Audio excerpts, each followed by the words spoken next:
Hello guys, welcome back to my class 12 journey day 16। आज हम लोग पढ़ेंगे कोऑर्डिनेशन क्या होता है, essence of coordination, essence of management, जिसमें हम planning, organising, staffing, directing and controlling पढ़ेंगे। फिर उसके बाद हम लोग पढ़ेंगे कोऑर्डिनेशन, टीएलएम, एलएमएम और बीएलएम के बीच क्या अंतर होते हैं, coordination in unit of action ये भी पढ़ेंगे। और फिर इंपॉर्टेंस ऑफ कोऑर्डिनेशन पढ़ेंगे, जिसमें DUS आता है, functional divisional, growth size of organisation और स्पेशलाइजेशन। और उसके बाद coordination is the effect of management, coordination किस किस चीजों पर अफेक्ट करता है। तो शुरू करते हैं शुरू से। Coordination is essence of management. Coordination is not a separate function of management but essence of management due to following two reasons. Coordination functional of management नहीं है, क्योंकि फंक्शनल ऑफ मैनेजमेंट में प्लानिंग, ऑर्गेनाइजिंग, डायरेक्टिंग, कंट्रोलिंग और staffing आता है। लेकिन ये एक फंक्शनल ऑब्जेक्टिव नहीं है, पर एसेंस है, जरूरी है। इसके दो रीजन होते हैं जो इसको जरूरी बनाते हैं। पहला, coordination is needed in all of the function.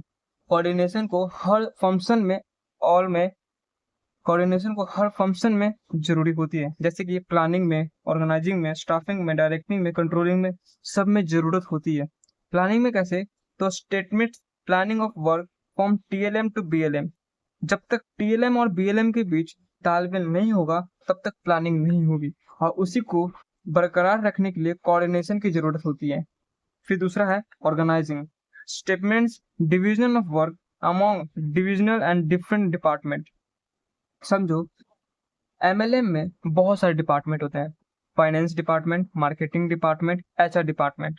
तो उसमें कौन से व्यक्ति कौन कौन काम करेंगे वो कोऑर्डिनेशन डिसाइड करता है, ताकि हर आदमी को और अच्छी काम मिले उसके वर्क के थ्रू।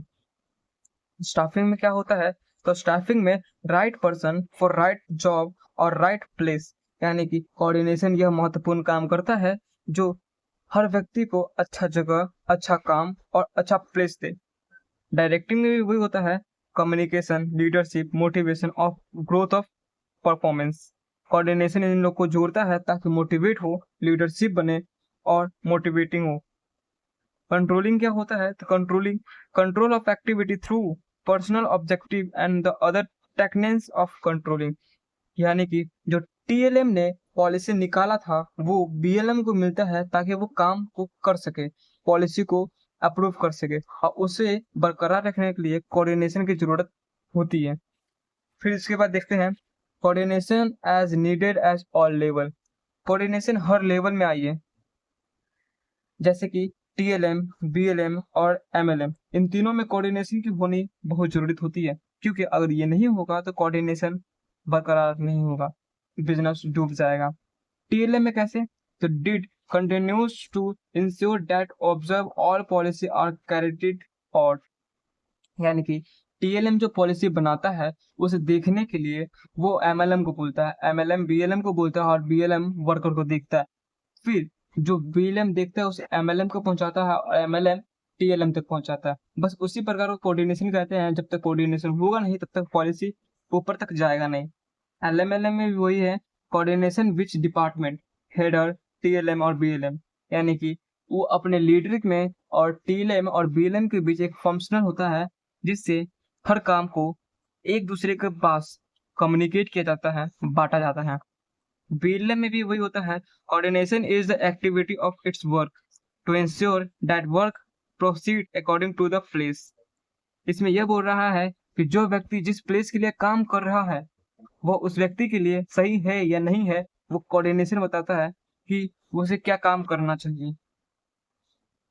इसके बाद ये देखते हैं nature, category, future of coordination कितने प्रकार के होते हैं। तो UGCRPF ये एक कोड है, इसे याद कर लेंगे तो ये पूरा याद हो जाएगा। यू से coordination ensure unit of action, G से coordination integrate group activity, C से coordination is a continuous process, R से coordination is a responsibility of all money, P से कोऑर्डिनेशन इज ऑल परवेसिव, इसे कोऑर्डिनेशन इज डेलिब्रेट फंक्शन। इसको भी समझ लेते हैं। पहला, coordination ensure unit of action क्या होता है? तो coordination integrate the function of all department to ensure unit of action. ये बताता है कि जो इंस्ट्रक्शन हमें दिया गया है क्या वो हम सही से कर रहे हैं या नहीं। मतलब समझो, जैसे कि म्यूजिक है, म्यूजिक को बजाने के लिए तालमेल की जरूरत होती है कि एक पॉइंट पे एक गाना और एक बीट बजनी चाहिए ताकि म्यूजिक अच्छे लगे और सुनने में भी अच्छा लगे।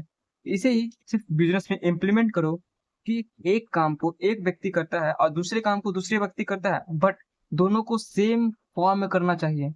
अगर नहीं हुआ तो बिजनेस डूब जाएगा। बस उसे ही coordination ensure unit of action कहेंगे। दूसरा बोलते हैं coordination integrate group effort. Coordination is given common direction to group effort to ensure that work is performed according to place। यानी कि प्लेस के थ्रू हम अपने काम को डिवाइड करते हैं, हम अपने काम को इंश्योर करते हैं कि हम क्या काम करेंगे और क्या काम नहीं करेंगे। तीसरा, coordination is a continuous process. Coordination हमेशा चलने वाली प्रोसेस है, जैसे कि मैनेजमेंट है। चौथा, coordination is responsibility of all management. Coordination her management में और हर लेवल में इंपॉर्टेंट होता है, जैसे कि टीएलएम, एमएलएम और बीएलएम। ये रिस्पॉन्सिबल होता है कि इनमें सारे चीज कंट्रीब्यूट हो सके और रिप्लेसेबल हो सके, रिलेटेबल हो सके। पांचवा, pervasive. It is reduce at all level of management since all the activity within the organized are related and integrate department and every employee working in organization to ensure that goal achieved effortlessly and efficiently। समझो, हमने एक गोल बनाया, business का एक गोल है कि उसे 2 साल के अंदर 4,000 प्रॉफिट चाहिए, 4,000 करोड़ की प्रॉफिट चाहिए। तो सारे व्यक्ति जितने भी एम्प्लॉय है वो अलग अलग काम कर रहे हैं, बट उनका गोल एक ही है, 4,000 करोड़ प्रॉफिट लाना। बस उसी को कहेंगे परवेसिव। ये हर जगह अवेलेबल होता है मैनेजमेंट। जहां नहीं होगा वहां बिजनेस ही नहीं होगा, क्योंकि जहां मैनेजमेंट है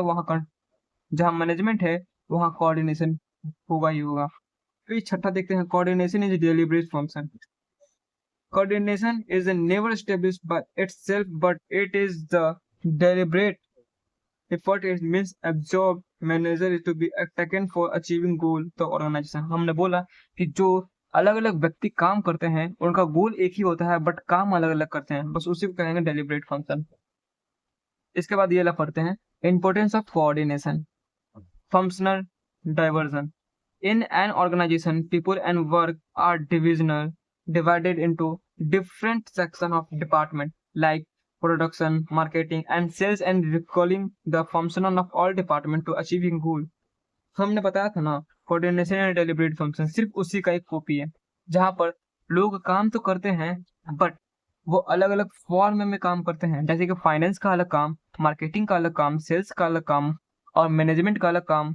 बस इन लोगों में एक कॉमन चीज होता है जो सिर्फ एक गोल के लिए अचीव करता है, यानी कि सिर्फ एक गोल के लिए वो लोग काम करते हैं। उनका गोल मानो एक है और 5 लोग हैं, बस पांचों लोग को गोल एक ही होता है कि उस पॉइंट तक हमें पहुंचना है।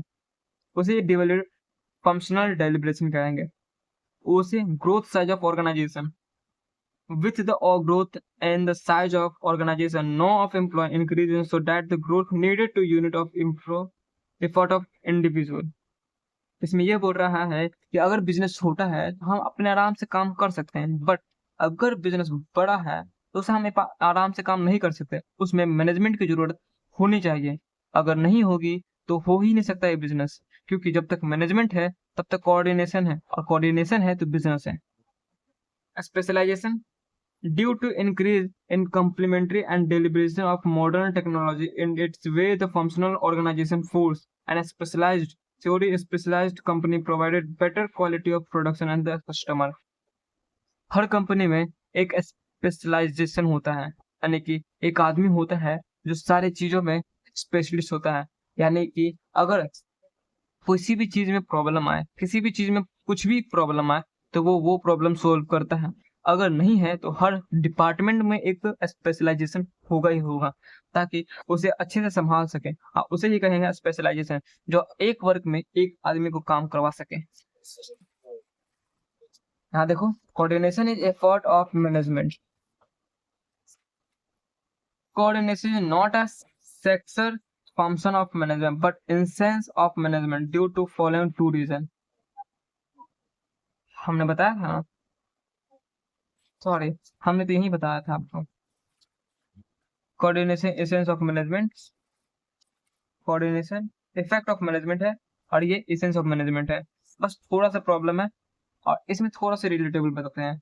इसमें बताया था कि कोऑर्डिनेशन एसेंस है, ना कि फंक्शनल है। फंक्शनल में कौन आएगा? तो फंक्शनल में 5 आएगा, प्लानिंग, ऑर्गेनाइजिंग, डायरेक्टिंग, कंट्रोलिंग और स्टाफिंग। और एसेंस क्यों होगा ये? तो क्योंकि ये फंक्शनल डायमेंशन है जो कोऑर्डिनेट करता है सबको, बस उसे ही कहेंगे। ये 2 रीजन के थ्रू में आता है। पहला है वो बताया थे जो हर बिजनेस में ये कंपलसरी होता है। अब देखते हैं planning, organising, directing, controlling, staffing.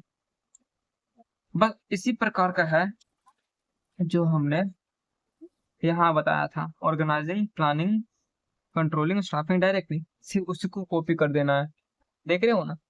तो हमने सिर्फ इतना ही पढ़ा, कल कितना पढ़ेंगे आगे हमको पता नहीं, but thank you so much इतना देखने के लिए।